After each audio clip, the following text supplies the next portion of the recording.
Hello, नमस्ते, आदाब, शास्त्रीय काल। उम्मीद करती हूँ आप सभी लोग बहुत अच्छे होंगे, स्वस्थ होंगे, मस्त होंगे और बहुत अच्छे से पढ़ाई करेंगे। स्वागत है आप सभी का very easy and very simple class में। आज हम इंडियन पॉलिटी का 12th चैप्टर पढ़ने वाले हैं जिसका नाम है संघीय व्यवस्था, है ना, फेडरल सिस्टम। फेडरल सिस्टम, संघीय व्यवस्था 13 चैप्टर है।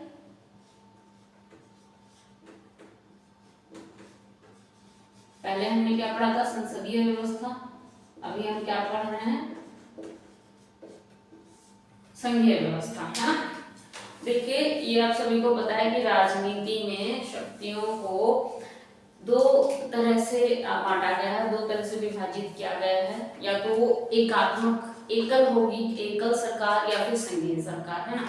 एकल का मतलब क्या होता है कि जहां पे केंद्र एवं क्षेत्रीय दोनों में शक्तियां निहित हो, एकल और संघीय।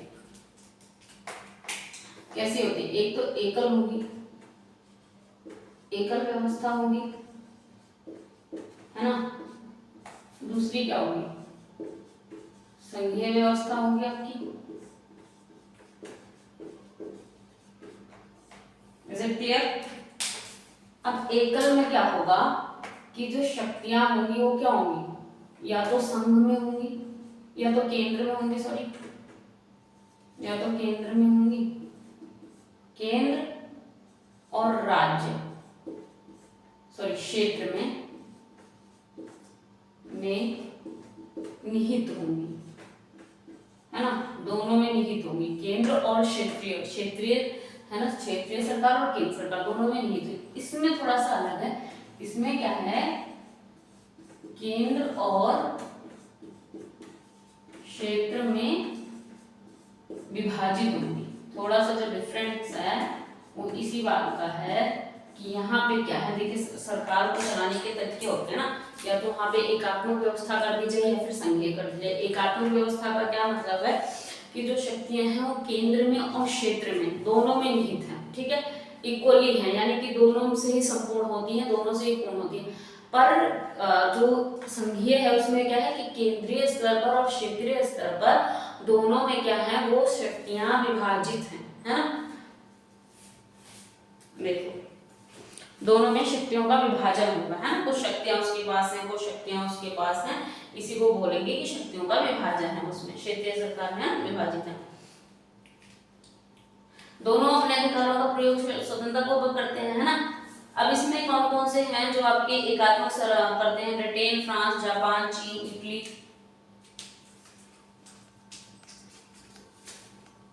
ब्रिटेन और कौन? फ्रांस, और जापान, राइट, इटली, हाँ। बताओ नेक्स्ट नाम बताओ, बताओ। चलिए मैं इधर से लिख देती हूँ। ब्रिटेन, फ्रांस, जापान, इटली, और भी तो कई देश हैं, हाँ, ब्राजील, रूस, ऑस्ट्रेलिया, कनाडा। ये किसके हैं? ये तो अलग वाले हो गए ना, दूसरे वाले। ये संघीय व्यवस्था की हो जाएगी, लेकिन इसी की कर रहे हैं ना, एकात्मक वाली, तो उसकी बताओ। ब्रिटेन, फ्रांस, जापान, चीन, इटली, नॉर्वे, स्वीडन। हमने इटली लिख दिया ना, चीन, ठीक है, हाँ, नॉर्वे, स्वीडन, ठीक है। ये कौन से हैं? ये कौन सी व्यवस्था वाले हैं? एकात्मक स्वरूप है ना। अच्छा, अब हम कौन कर लेते हैं दूसरे को। दूसरे कौन सी है हमारे पास? संघीय मॉडल है ना, संघीय व्यवस्था। इसमें कौन कौन से आते हैं? America, Switzerland, Australia, Canada, America,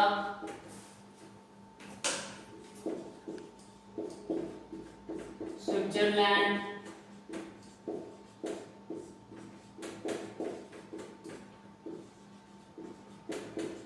Canada. यहाँ पे क्या है? संघीय व्यवस्था है ना। नाम याद आ रहा है? कुछ और भी? अच्छा, ब्राजील, रूस, अर्जेंटीना, ऑस्ट्रेलिया, ठीक है, सही नाम है। ब्राजील, रूस, ऑस्ट्रेलिया,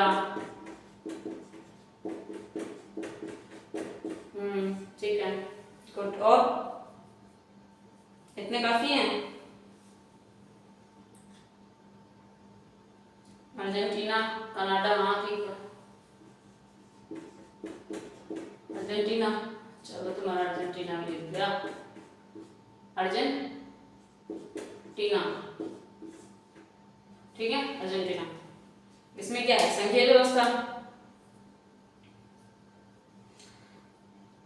अब संघीय और एकात्मक सरकार की विशेषताओं को हम कैसे तुलनात्मक रूप से, इनकी कुछ तो तुलना होगी ना, इनमें कुछ चीजें हैं, इनमें कुछ चीजें, दोनों में अलगाव है ना, ये अलग चीज है, ये अलग चीज है, तो ये कैसे अलग है इसके बारे में पढ़ेंगे। जो इनकी विशेषताएं होंगी वही तो हमें इनसे परिचय कराएंगे। पहले तो हम ये पढ़ लेते हैं, संघ शासन शब्द है जो, वो क्या है ना, जो संघ शब्द है, सबसे पहले तो हम यही पढ़ लेते हैं, संघ शब्द है ना,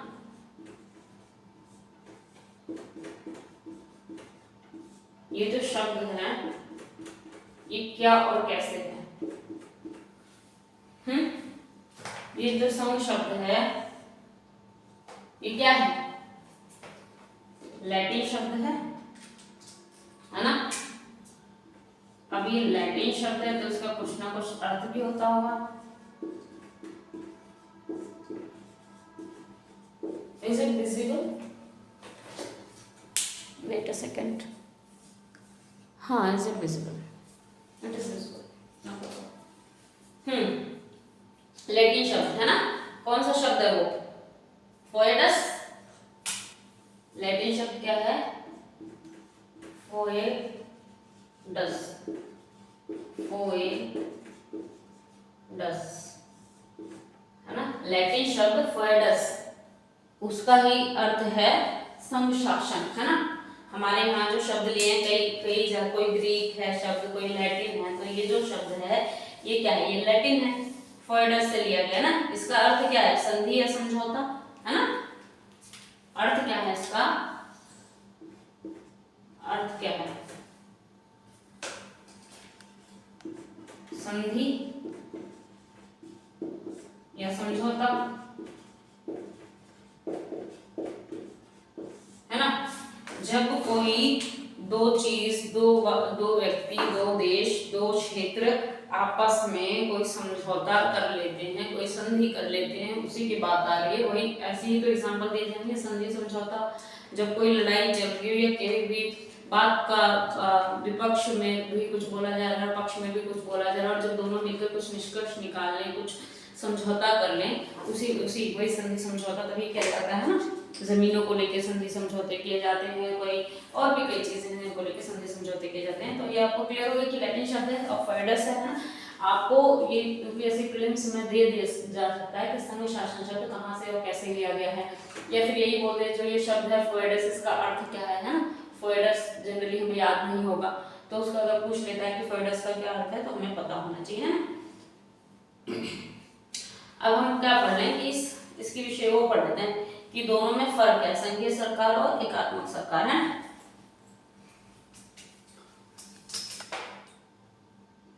कैसे दोनों एक दूसरे से अलग है। संघीय सरकार यही बिल्कुल एकात्मक सरकार, एकात्मक सरकार है ना, डिफरेंशिएट करते हैं। चलिए आपको समझ आ रहा होगा बहुत आसानी से कि संघीय सरकार और एकात्मक सरकार का क्या मतलब है। एकात्मक तो आप अपने आप से ही बना लोगे है ना, संघीय सरकार का क्या पॉइंट बन रहा है और एकात्मक सरकार का कैसे और क्या पॉइंट बन रहा है।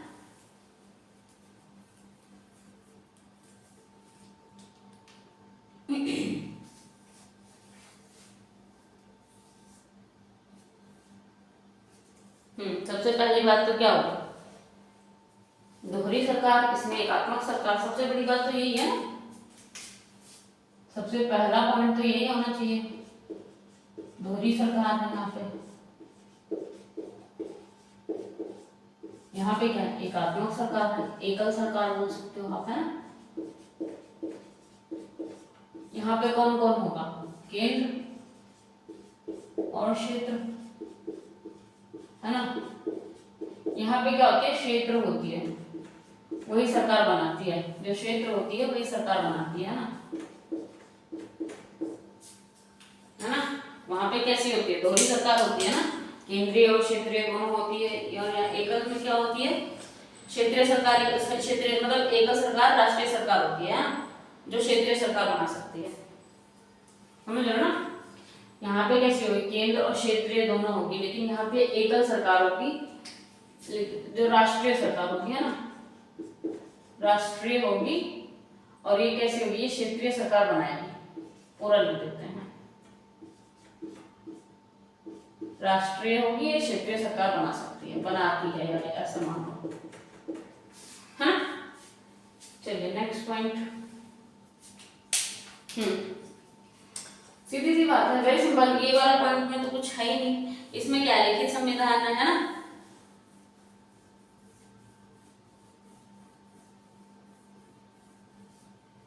इसमें तो क्या है आपके, तो ये लिखित संविधान है ना भाई, इसका लिखित संविधान है ना, है या नहीं, लिखित है, लिखित संविधान है। बहुत इजी लिखवा रहे हो ताकि आपको कोई भी दिक्कत ना हो, किसी भी तरह की परेशानी का सामना ना करना पड़े। इसमें क्या है, लिखित भी हो सकती है ना, जैसे कि फ्रांस हो सकती है या नहीं, और अलिखित भी हो सकती है। अलिखित कहाँ पे है बताओ, अलिखित कहाँ पे है? कहने का मतलब है कि इसमें जो संविधान है ये लिखित होता है, दोहरी शासन व्यवस्था है, इसमें संविधान जो होता है लिखित होता है, लेकिन जो एकल है इसमें लिखित भी हो सकता है, जैसे कि फ्रांस में, और अलिखित भी हो सकता है, जो कि ब्रिटेन में है आपके, है ना, संविधान जो, ठीक है। Is it clear?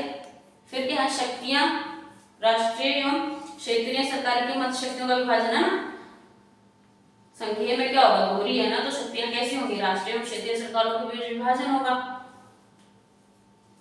देखिए बहुत वेरी सिंपल है, वेरी इजी, इसको ऐसे निकाले, दोहरी है, यहाँ पे दोहरी है तो आपको खुद समझ जाना है, संघीय है, एकात्मक है, छोड़ो, एकात्मक है यानी कि एक सरकार चलेगी, आपके दिमाग में बैठ गया, तो इसमें राष्ट्रीय सरकार है, क्षेत्रीय बनाएगी ना, तो शक्तियां भी तो सिर्फ राष्ट्र में निहित होंगी ना। इसमें क्या है, दोहरी में कि क्या है, केंद्र में भी और क्षेत्रीय में भी दोनों के पास शक्तियां होंगी ना, किसी में शक्तियों का विभाजन और किसी में शक्तियां दोनों में निहित है। तो जब दो की बात आती है तो संघ वाला चला जाएगा, दोहरी से समझ आ रहा है, जहाँ पे विभाजन हो रहा है, दो चीजें हो रही है, वो इसमें आ गया। जहाँ एकात्मकता की बात हो रही है, एकल की बात हो रही है, तो एकात्मक से ही नामों से ही पता चला ना कि एकात्मक से होने वाली चीजें इसके अंदर आ जाएगी।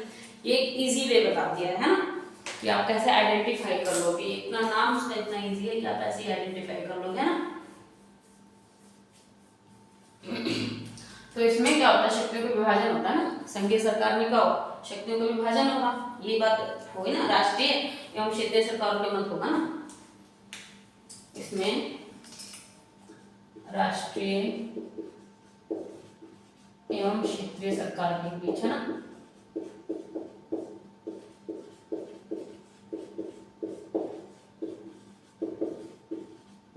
शक्तियों का विभाजन।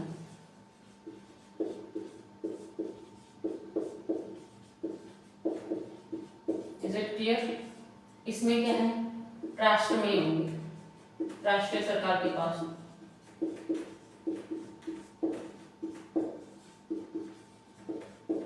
शक्तियां निहित होंगी, है ना भाई और बहनों। रात के 1 बजे 2 बजे 3 बजे पढ़ रहे हो, अगर क्लास ले रहे हो, तो आई थिंक हमको ऐसे पढ़ना चाहिए कि हमें एकदम क्लियर हो जाए, हमें टाइम वेस्ट नहीं करना है। रात को 2-3 बजे जो पढ़ रहा है ना, तो इसका मतलब है कि उसे बहुत ज़्यादा डेस्परेट होकर, बहुत ज़्यादा डिटरमाइंड होकर पढ़ने की ज़रूरत है, या पढ़ रहा है, उससे ये एक्सपेक्टेशंस की जा सकती है। कोई ये एक्सपेक्ट नहीं करेगा कि रात को जो बंदा 3 बजे 2 बजे क्लास ले रहा है या क्लास दे रहा है, वो बंदा टाइम वेस्ट कर रहा है ना। तो हम जो यहाँ पर टाइम दे रहे हैं उसको बहुत ज़्यादा अच्छे से यूटिलाइज करना है, don't waste even a single second. So है ना, शक्तियों के विभाजन है, शक्ति राष्ट्रीय सरकार में नहीं तो ठीक है, संविधान की सर्वोच्चता है ना। देखिए इसमें क्या है, संविधान की सर्वोच्चता है ना, ऑब्वियस है कि संविधान की सर्वोच्चता होगी, नहीं लिखित है, संविधान की सर्वोच्चता, इसमें संविधान सर्वोच्च हो भी सकता है, नहीं भी हो सकता है।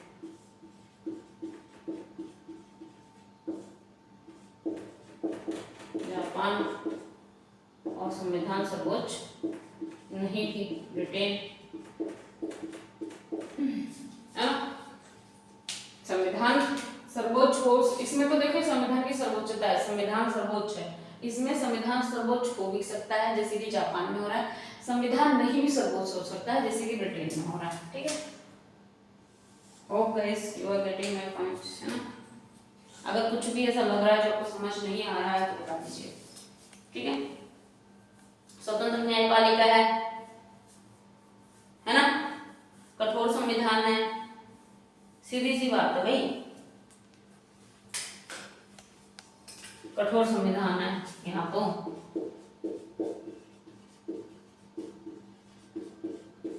यहाँ कठोर हो भी सकता है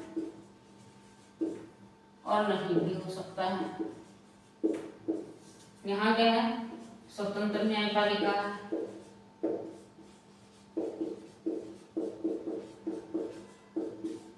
यहाँ क्या है, स्वतंत्र न्यायपालिका हो भी सकती है, हो भी और नहीं भी, माइट भी पॉसिबल। देखिए सीधी सी बात यहाँ पे ये हो रही है भाई, यहाँ पे सब कुछ क्लियर तो कट टू क्लियर है। राष्ट्रीय की क्या है, संविधान की सर्वोच्चता यहाँ पे हो भी सकती है, नहीं भी हो सकती, कठोर संविधान है, यहाँ पे कठोर हो भी सकता है, नहीं भी हो सकता है, यहाँ पे स्वतंत्र न्यायपालिका है, यहाँ पे स्वतंत्र हो भी सकती है, नहीं भी हो सकती, यहाँ पे लिखित संविधान है, यहाँ पे लिखित हो भी सकता है और नहीं भी हो सकता है, सीधी सी बात है। तो माइट बी पॉसिबल वाली सिचुएशंस यहाँ पे है और डिटर्मिनेशन वाली सिचुएशंस उधर है ना। संविधान कठोर है, संविधान सर्वोच्च वाली होगी ना पॉइंट। ठीक है,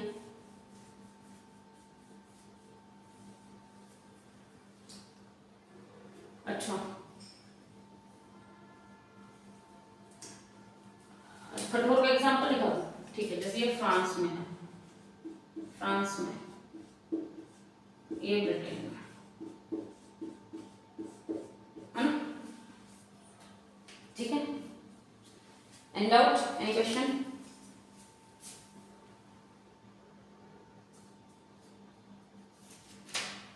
एक और लिख लेते हैं कि यहाँ पे द्विसदनीय विधायिका होती है ना, द्विसदनीय विधायिका,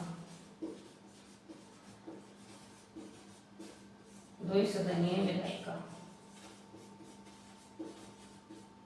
अब यहाँ का तो आप अपने आप बता दोगे, द्विसदनीय हो भी सकती है और नहीं भी, है ना, हो भी सकती है, नहीं भी हो सकती है।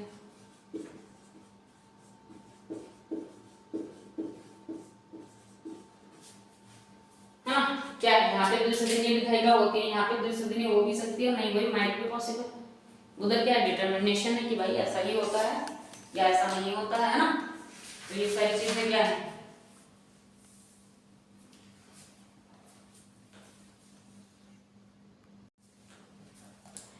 देखिए आपको पहले ही ये बात तो पहले बताई जा चुकी है कि जो संघ शब्द है उसका प्रयोग वैसे क्या है, भारत के संविधान में हुआ नहीं है संघ शब्द का प्रयोग कहीं पे भी, है ना।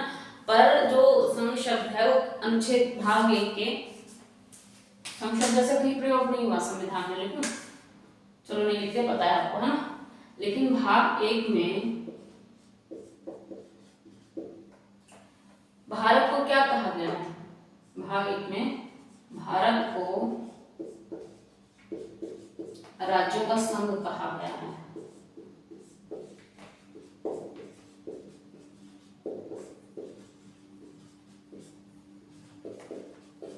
है ना, वैसे तो संविधान में संघ शब्द का प्रयोग नहीं हुआ है, लेकिन जब भाग 1 में भारत को राज्यों का संघ कहा गया था, है ना।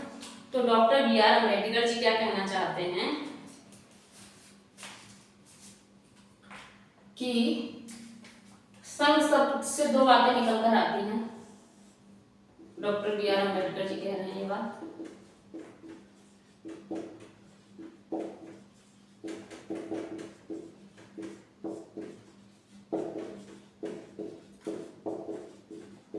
हम इन्होंने कुछ बातें कही हैं पहली और दूसरी।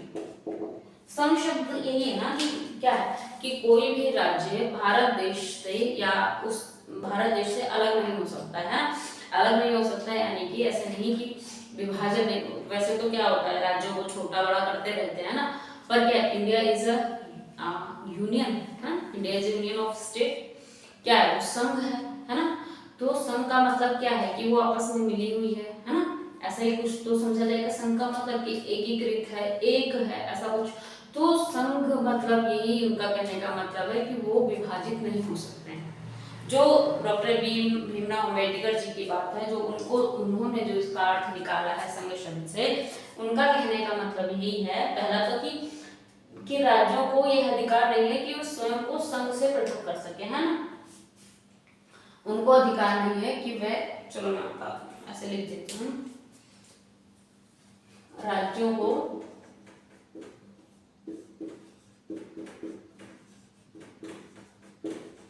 अधिकार नहीं है कि वह स्वयं को राष्ट्र से, संघ से, है ना, संघ की बात करें तो संघ से अलग कर सकें। क्यों क्यों अलग ना कर सकें भाई? अविभाज्य है ये, अविभाज्य, जिसका विभाजन नहीं किया जा सके, है ना, वही तो हुई अविभाज्य। विभाज्य का क्या मतलब है? जिसका विभाजन ना किया जा सके, यानी कि वो अलग नहीं हो सकते हैं, वो टुकड़ों में नहीं बंट सकते हैं, ठीक है। वो राष्ट्र से अपने आप को कोई भी राज्य अलग नहीं कर सकता है ना। क्यों? राज्य से बनकर ही हमारा देश बना है, तो वो देश से अलग नहीं हो सकता है, वो खुद को देश से अलग नहीं कर सकता है। आई बात समझ में? इसमें कोई डाउट है? और दूसरी बात इन्होंने क्या कही थी, एक बात और भी कही थी कि अमेरिकी संघ राज्यों के संघ से अमेरिकी संघ के विपरीत भारतीय संघ राज्यों के बीच सहमति का प्रतिफल नहीं है। जो संघ है वो राज्यों के बीच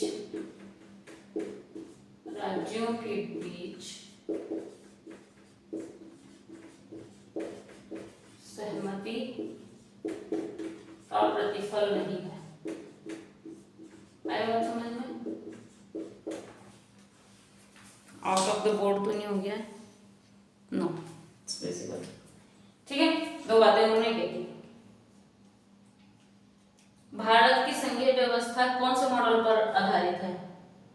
कनाडाई, कैनेडाई, ऐसा बोलना चाहिए, कैसे बोलना चाहिए हिंदी में? कनाडाई। भारत की संघीय व्यवस्था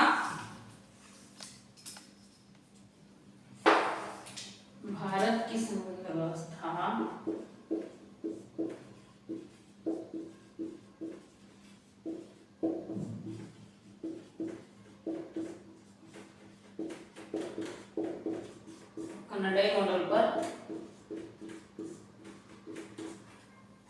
आधारित है, व्यवस्थित है, ऐसा ही कुछ है। कोई पूछ ले भारत की संघीय व्यवस्था किस पर आधारित है, तो आप क्या बताओगे? कौन से मॉडल पर आधारित है भाई? कनाडाई मॉडल पर आधारित है ना।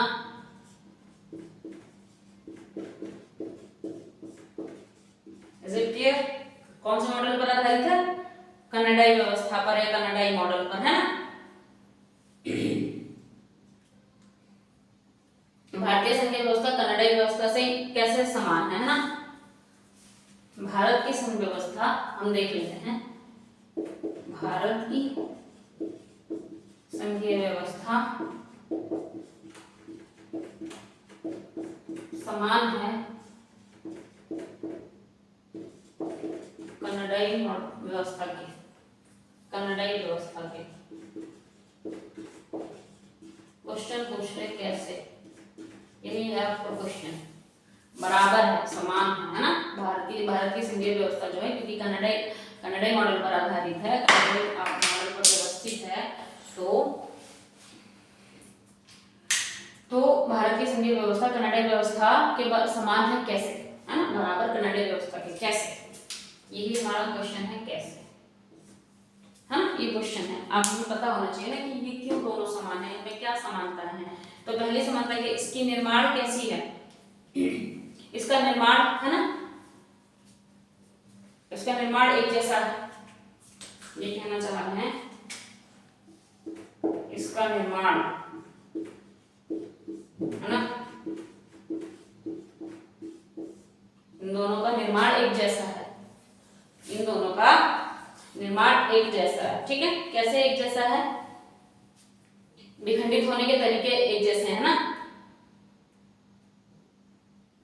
फिर दूसरा क्या है, संघ शब्द का प्रमुखता से प्रयोग है ना। संघ शब्द का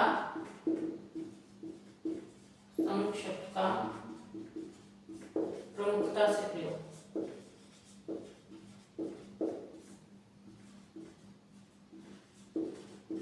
इज इट क्लियर, है ना। संघ शब्द का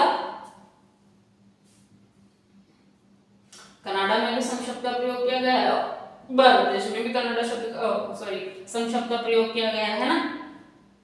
अब इसकी केंद्रीकरण की प्रकृति तीसरा नंबर है, इसकी केंद्रीकरण की प्रकृति, है ना, ये तीसरा नंबर है।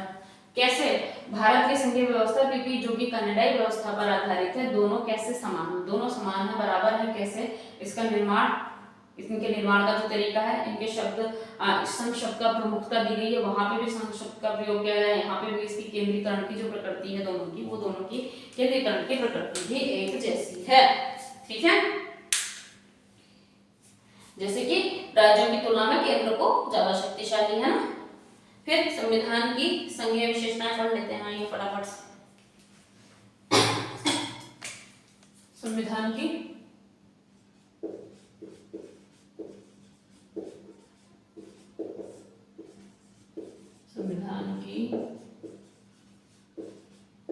संघीय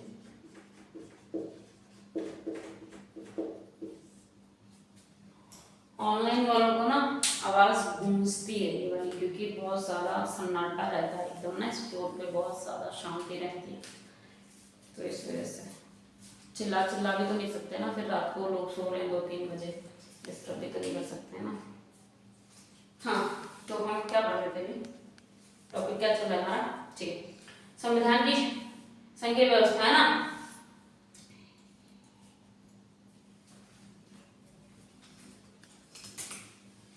द्वैध राष्ट्र, चलिए लिख लेते हैं, द्वैध राज पद्धति, ठीक है, लिखित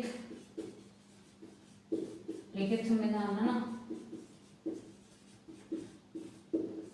कलर खत्म होने वाला है क्या ये मार्कर? हाँ, चलिए, शक्तियों का विभाजन, संविधान की सर्वोच्चता, शक्तियों का विभाजन,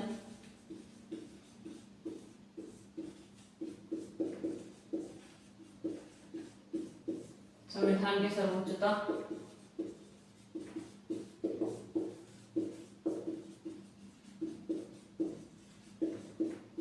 लिखित संविधान तो हो गया, और कौन से पॉइंट याद आ रहे हैं?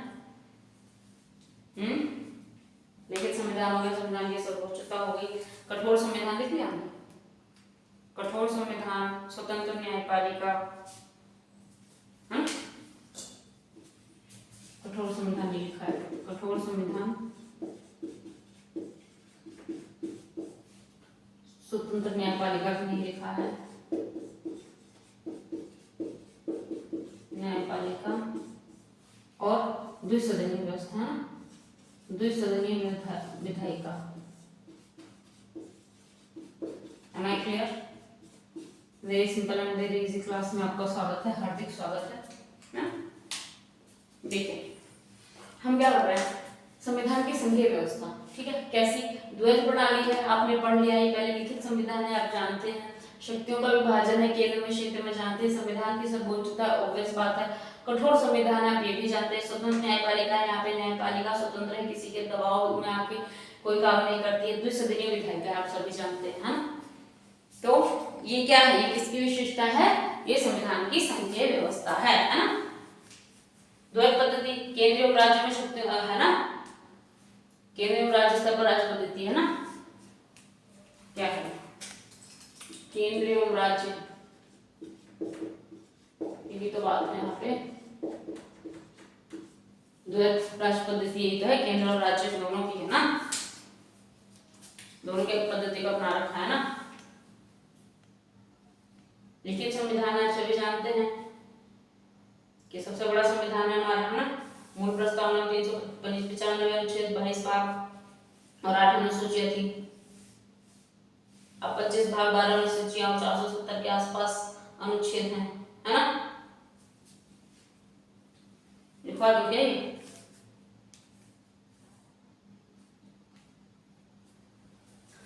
मूल संविधान में क्या था? 22 भाग थे, 8 अनुसूची, 395 अनुच्छेद, मूल संविधान।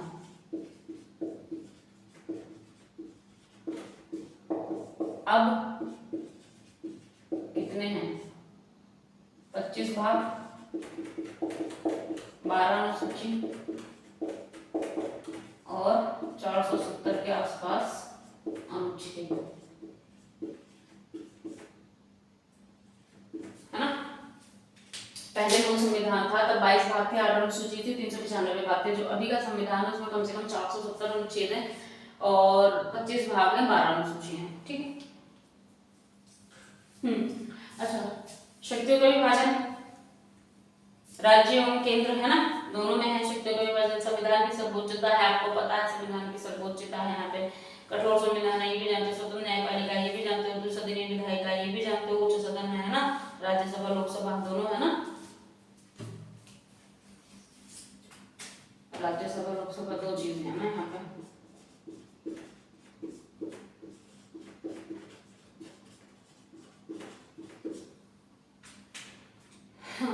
किसी भी तरह का वही शक्तियों का विभाजन है ना।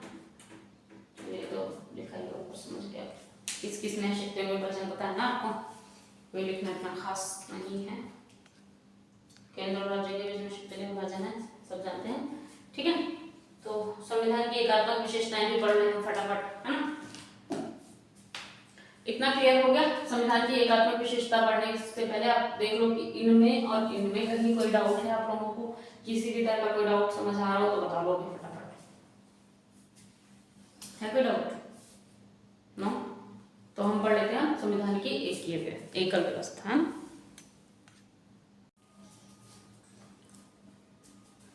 चलिए, संविधान की संघीय व्यवस्था पढ़ लिया, हम पढ़ लेते हैं संविधान की एकात्मक व्यवस्था, है ना।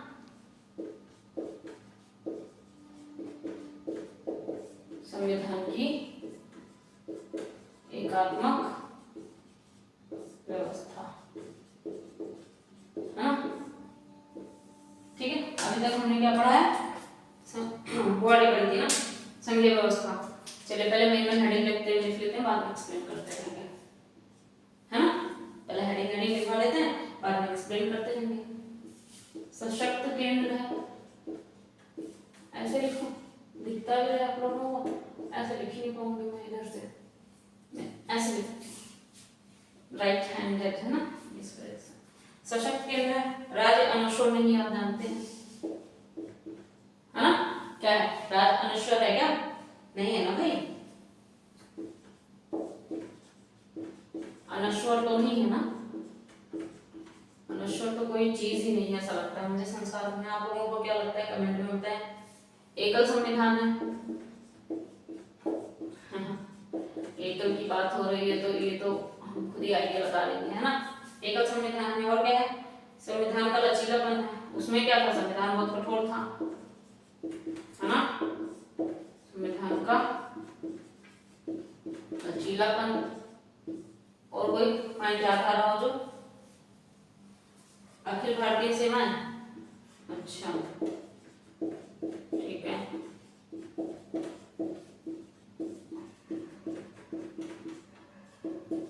अखिल भारतीय सेवाएं, एकीकृत लेखा, ये लिख देते हैं, एकीकृत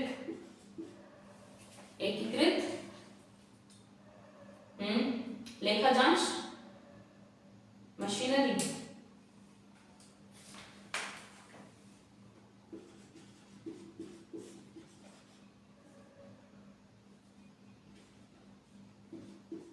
जांच मशीनरी,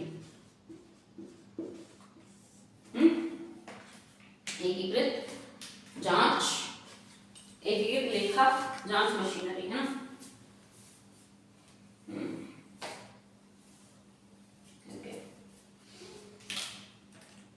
एकीकृत न्यायपालिका हो गई। आपातकालीन उपबंध, आपातकालीन उपबंध,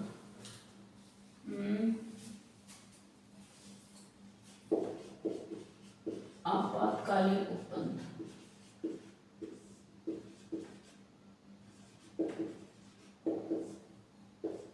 एकीकृत न्यायपालिका, है ना।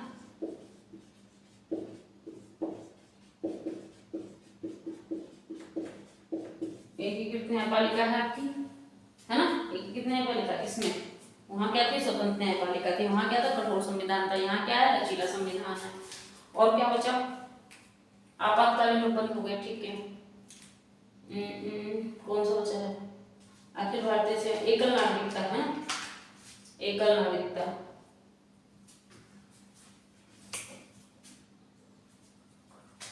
राज्य सूची पर संसद का अधिकार,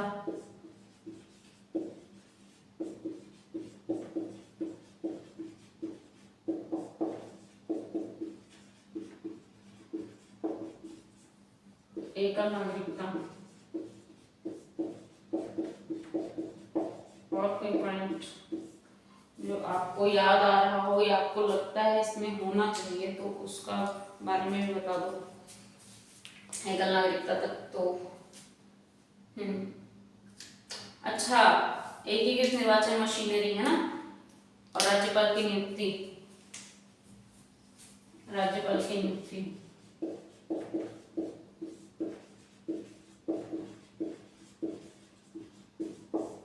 एकीकृत निर्वाचन मशीनरी, एकीकृत निर्वाचन machinery. Is it clear? Any doubt, any question? ये तो हेडिंग है, इसी में हो। चैप्टर बहुत इजी है, बहुत छोटा था, ठीक है। तो राज्यों के विधेयकों पर वीटो, ये भी लिख लें, एक पॉइंट से छोड़ना। राज्यों के विधेयकों पर वीटो, है ना। वीटो क्या होता है, निषेध होता है एक तरह का, कि अगर कोई प्रस्ताव पारित हो रहा है उस पर रोक लगाना है, तो वीटो एक ऐसी शक्ति है जिससे उस पर रोक लगाई जा सकती है, चाहे वो जिसके पास भी वीटो की शक्ति होती है। मान लो हम जैसे कि अब जो हमारा जो हमें वीटो शक्ति प्राप्त नहीं है ना अभी, उसी के लिए सारी लड़ाई है ना। स्थायी सदस्यों को प्राप्त है, भारत देश हमारा भी स्थायी सदस्य नहीं बन पा रहा है, तो इस वजह से हमें वीटो शक्ति प्राप्त नहीं है। उसी की कोशिश में लगा हुआ भारत की क्यों हमें नहीं मिल पा रहा है ना। चीन जैसे जो देश हैं वो हमें थोड़ी दिक्कत दे देते हैं इन चक्करों की वजह से, क्योंकि हमें वीटो शक्ति प्राप्त नहीं है। चलिए ये कभी और इस पर डिस्कशन करेंगे। फिलहाल तो इस वाले वीटो की बात कर लेते हैं। इस मतलब वीटो तो एक वही मतलब है, वीटो का मतलब है कि किसी पर रोक लगाने की शक्ति होती है, बेसिकली एक तरह की शक्ति है वीटो, एक पावर है। न्यूज में तो आपने रहता है भारत देश की वीटो के बारे में तो पता ही होगा, ठीक है। तो चलिए जैसे कि राज्यपाल का राज्य विधानमंडल द्वारा पारित कुछ विधेयकों की राष्ट्रपति की संस्तुति के लिए सुरक्षित रखने का अधिकार है ना। राष्ट्रपति अपनी संस्तुति के लिए इसे न केवल पहली बार बल्कि दूसरी बार भी रोक सकता है। वीटो की शक्ति है ना उसके पास, तो राष्ट्रपति रोकेगा उसके पास शक्ति है, इसे रोक सकता है। एकीकृत निर्वाचन मशीनरी है, जाहिर सी बात है ना। क्या है, चुनाव आयोग क्या कराता है, केंद्र और राज्य दोनों के चुनाव कराता है ना, कि केंद्र और राज्य दोनों के चुनाव कौन कराता है, निर्वाचन आयोग भी तो करवाता है। ऐसा तो नहीं है कि केंद्र के चुनाव कोई और करवा रहा है और राज्य के चुनाव निर्वाचन आयोग करा रहा है, ऐसा कुछ तो नहीं है ना हमारे कंडीशन। दोनों के चुनाव एक ही करवाता है। राज्यपाल की नियुक्ति नंबर वाइज से पढ़े तो संविधान का लचीलापन, तो आप सभी जानते हैं कि संविधान में लचीलापन है हमारे यहाँ, है ना। भारतीय संविधान में संशोधन प्रक्रिया कम कठोर है ना, संशोधन हो सकता है, तो यही मतलब हुआ इसका। अच्छा ये रहेगा ना अखिल भारतीय सेवाएं, अखिल भारतीय सेवाएं लोक सेवाएं जो है ना, केंद्र एवं राज्यों को पृथक लोक सेवाएं हैं, है ना। पीसीएस जैसे स्टेट वाला हो गया, आईएएस, पीसीएस पीसीएस, पीसीएस क्या है, स्टेट लेवल पे, ये क्या है, ये इंटरनेशनल मतलब भारत देश पूरा राष्ट्रीय स्तर पर है ना, पृथक लोक सेवाएं है।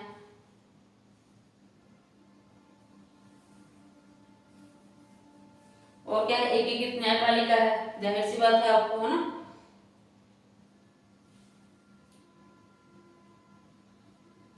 और क्या बचा, एकल नागरिकता है हमारे देश में, है ना, एक ही नागरिकता मिलेगी। ऐसा नहीं है कि किसी के लिए कोई और सी नागरिकता, और राज्य की भी और देश की भी, ऐसा कुछ नहीं है। आपातकालीन उपबंध भी दिए गए हैं, है ना।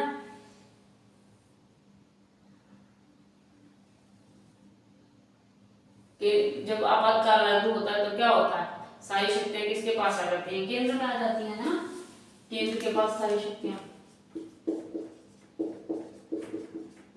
सारी शक्ति,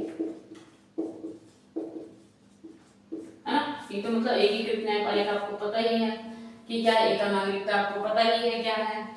बचा क्या अभी, अच्छा राज्य सूची वाला बचा है ना।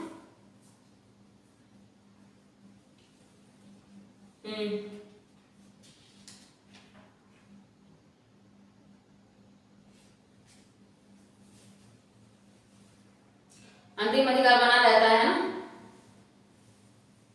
जो केंद्र है उनका क्या होता है, केंद्र का सूची के विषयों पर अंतिम अधिकार बना रहता है ना। यही है राज्य सूची पर संसद का अधिकार।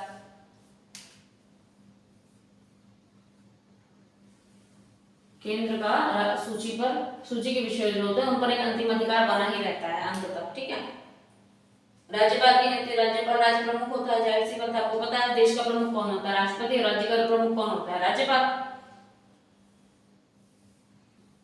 राष्ट्रपति द्वारा की जाती है इनकी नियुक्ति, है ना, राष्ट्रपति द्वारा नियुक्ति होती है ना इनकी। ये राज्यपाल क्या होते हैं, राज्य के प्रमुख होते हैं। पहली बात तो जो राष्ट्रपति होते हैं वो देश के प्रमुख होते हैं, ये राज्य इनकी नियुक्ति करता है, राष्ट्रपति द्वारा नियुक्ति।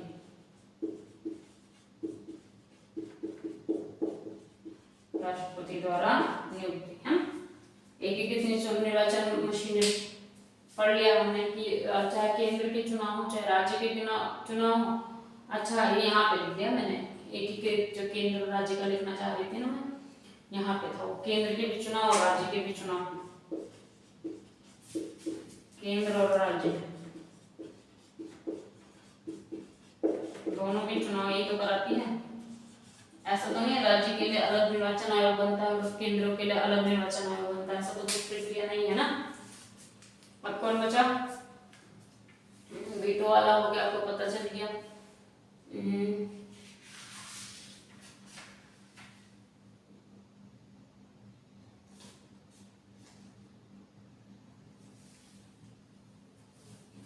भारत को जो नियंत्रक एवं लेखा परीक्षक होता है वो केंद्र और राज्य दोनों के वित्तीय ज्यादातर वित्तीय मामलों का जो होता है वो लेखा जोखा कौन करता है, यही करते हैं, एक ही जने करते हैं। ये लेखा जांच समिति दोनों के लिए एक होती है, सीधी सी बात है। एकल संविधान है,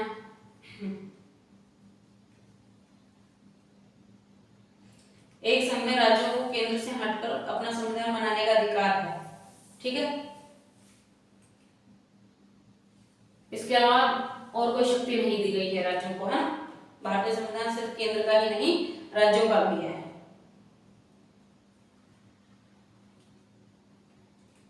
राज्य अनश्वर है, अन्य सभी संघों के विपरीत भारत के राज्यों को क्षेत्रीय एकता का अधिकार नहीं है, ना।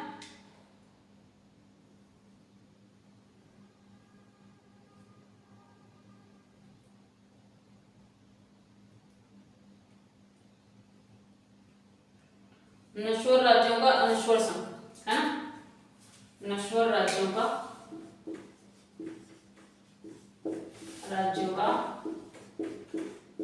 अनश्वर संघ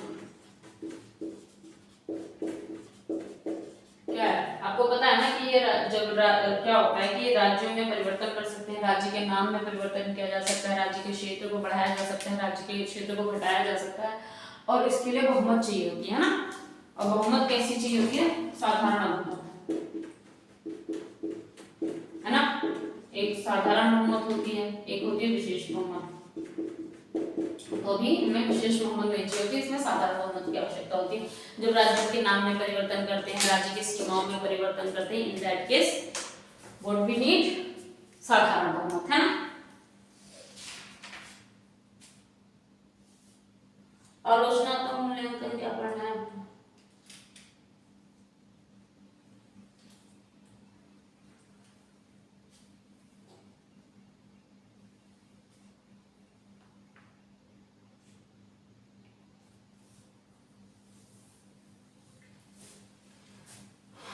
तो होप आपको ये चैप्टर अच्छे से समझ आ गया होगा, है ना।